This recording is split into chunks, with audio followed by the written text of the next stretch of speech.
Is there a danger that you just try to get into that you end up in one of those games where you're just sort of Well, first of all, I agree with you on the first part, right? They really they are one of the prolific offensive teams in this league, and they play at a super fast pace. They spread you out, and they're very talented. We're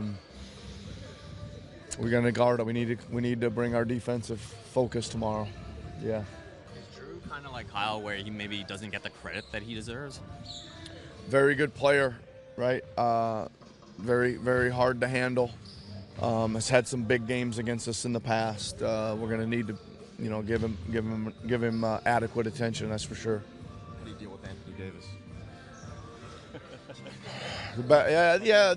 The best we can, right? I mean, I think the hard part is he's going to play big minutes, right? And he's probably best suited for Serge to guard him, right? But we also want to play JV, so we're going to have to, figure out some things we can do and some coverages maybe we can help each other on. And he's one of those guys in the league that he's hard to guard man to man, right? He's so talented from out, off the bounce, in transition, that you have to. It's a team effort to guard those kind of guys. You talked about the development of OG this year. When you look at, there's so many different factors. You mentioned how much healthier he is this year, maybe a different role a little bit. Is there one sort of thing that stands out to you in terms of why we're seeing him take that next step, or is it just?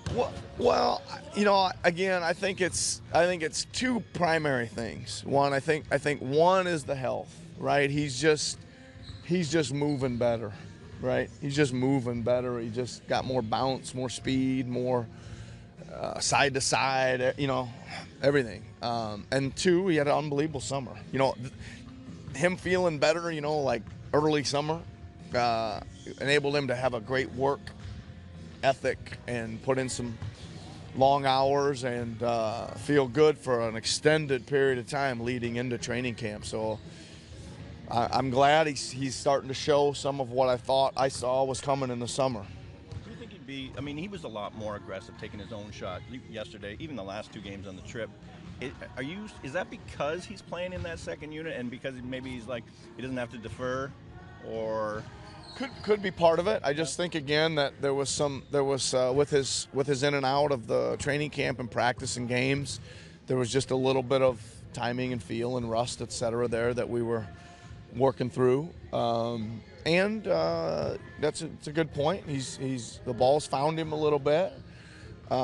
We've tried to find him a little bit as well on purpose, giving him some opportunities to post on some sets and a few things like that. So we're trying to build his game a little bit offensively, and he's coming right along with us on that. Are you getting comfortable with that? Again, you don't want to have units, but that second unit, that group that you got out there now with JV and OG and then the two point guards and CJ basically. Well, I think that there's a couple pieces falling into place, and again, I wouldn't have ever said, I thought Pascal was an integral part of that second unit last year, right? And he's kind of, for the time being, has shifted over to playing in the first unit, or if we need to call him first and second. Yep. Fred's a big key in that second unit, having him back, and JV has been really good there too, right? So it's been interesting to see, and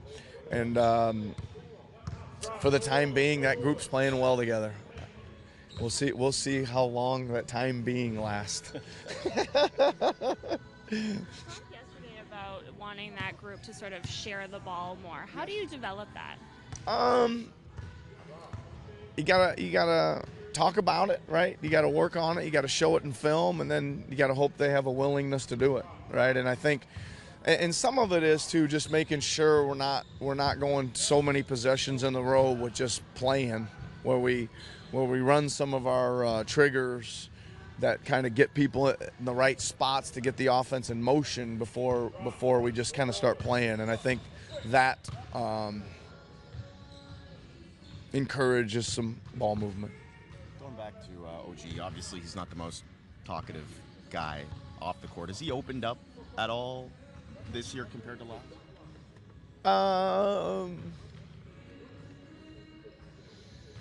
A little bit more. right? A little bit more. I think he's.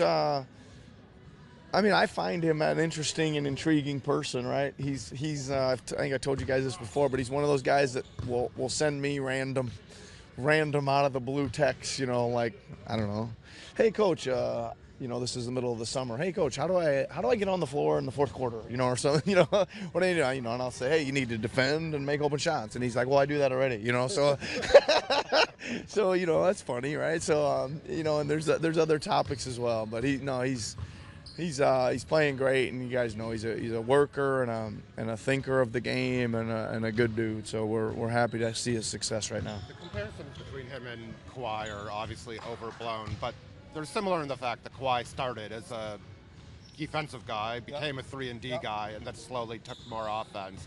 I mean, what is there to absorb from his career path? Hopefully a lot. You know, it's one of those things that who would be better to model than Kawhi, and for OG to be a young guy to say, hey man, this guy can do that. I can't quite do it yet, but maybe what if I can, and talk to him about his work ethic and what he did to improve his shooting, right?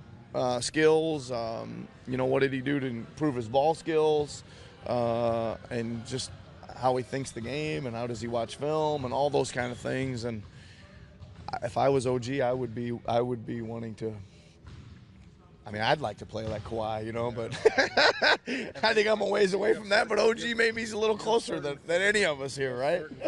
Right. Have they kind of found each other? Yeah. Huh? Same. Do you see that happening? They're That sort OG's of the next Kawhi? No, they're they found each other. like them Mentorship. talking. Oh yeah, for sure. Going back on Danny's 1,000 threes, what's it say to his commitment, passion of the game to go, from the D League to Slovenia to now where he is now? Well, I think it's pretty amazing that a guy like him figures out that if he can stand out there and make open shots, he's pretty useful on a team, right? And understands that there's a process and a work ethic and a time commitment and a mental work ethic that you got to have the confidence to do what he does. And then he also says, well, then I better be able to guard a little bit too if I want to stay out there. So he's really good. He's smart defensively. He's a great team defender, and then he'll go to work on some guys too when he needs to. He'll chase a Redick or somebody around all night long and make their night difficult, which is again tremendous sacrifice. Biggest thing though is he will take them and make them in big games. He's already proven that.